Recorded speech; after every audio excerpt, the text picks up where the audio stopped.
Well, thank you for connecting to today's marketing video. We're continuing now in our series on content marketing, which is an important part of our overall marketing plan. We're still strategic.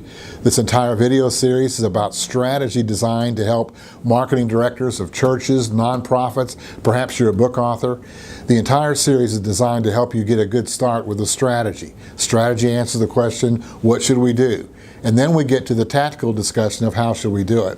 Well, today I want to go, this is actually going to be the last video on the content for a web page. Remember also that I look at the web page or the landing page. Both are essentially the same thing but different in subtle ways, which I've covered on these videos. We have these websites, we have the landing page in order to build a retail store. If you would think of a store in which you would invite people to come in, perhaps it's a restaurant, you would be advertising the building, the restaurant, to come in and eat that great food and get great service. The other issue is to make sure that in this home place, this place where people land, that everything is there that will tell people how you connect with their felt need. That's the primary purpose of a web page or landing page, is to connect with a target market, a very narrow target market that has a specific need. I think I've just summarized all the videos up to now. So I'll close this section on content by telling you some of the things that I believe should be there. Look for them. You may not be doing this yet, and I'm going to give you some good news that what I could intend to do with the remainder of this series is cover every one of these topics. I'll go at them in various depths depending upon how I can strategically roll it out for you, as opposed to saying, this is a blog, here's how you write it. That's for another course at another time. But for those of you who just want the strategy to know what should I do, this is that video series for you. So let's get back into the end of this series and look specifically at what content should be on your site. I want to start by saying I hope you have a blog there. Now, it won't be in the upper third, but I'll probably have reference buttons or pull down menus or some place where I can see all the goodies that you've got on your landing page or on your website. All of these things should be there. And I start with a blog mainly because it's something that people can read and get insight from you. How do they learn to trust you? Remember, we're on a process to get a consumer to know, like, and trust us. So I'll start with making sure I've got, obviously, the message and I've got good content, but then I go to the blog. The blog is probably something you should be writing every day. I'll talk to you more about it as we go through that series.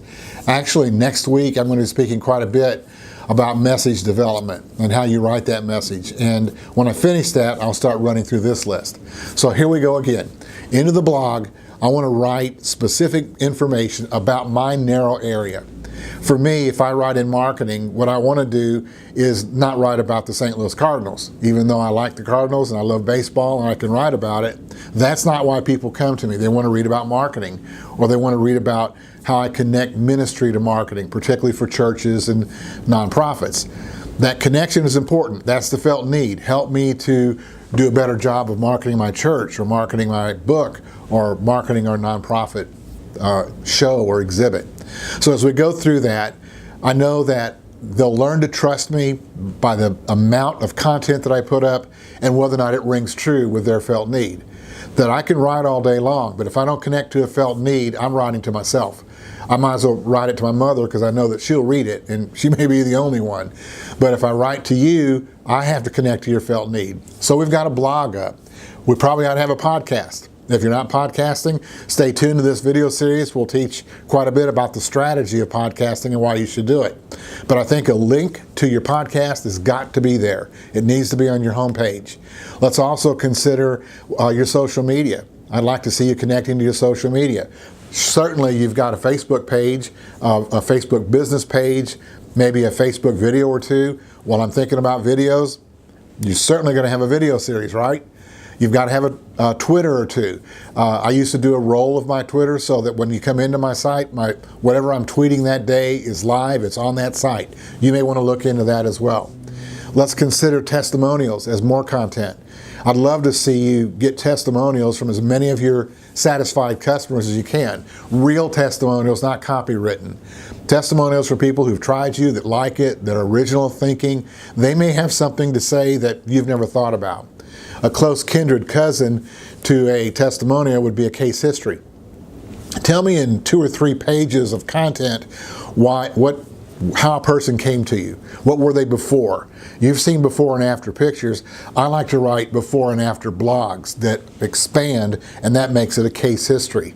Most of you have read cases, you know what they look like, maybe you're afraid of them from school, but a good case history is someone came to me with this problem, we went through these processes, these steps, and look how happy they are now. This is how we solve problems. That's what a case history is. What you've done to change a state into a desired state. From a non-desired state to a desired state. That's what a case history does. And don't forget that all of these things need to be attached to serial links. Whatever links you've got out there that will attach people to more of you, wherever that is. I call all of this put together is a platform. So rather than calling this platform marketing, church marketing, book marketing, whatever it is that your need is, let's look at the entire marketing process as a whole. We'll be doing that through the complete run of this series. This ends our brief series on content. I hope that helped you a lot. If you have any questions, reach out to me. I'm happy to help you. Drop me an email. Do whatever it is that will help you to get the answer you need quickly as it relates to this kind of content. So keep posting content. Post something every day, whatever it is. It all matters. Synergize any way you can. Add a blog, add a tweet, add a Facebook Live, do whatever you can to continue to add content. Create synergy where 1 + 1 is 7. That's the kind of math I like.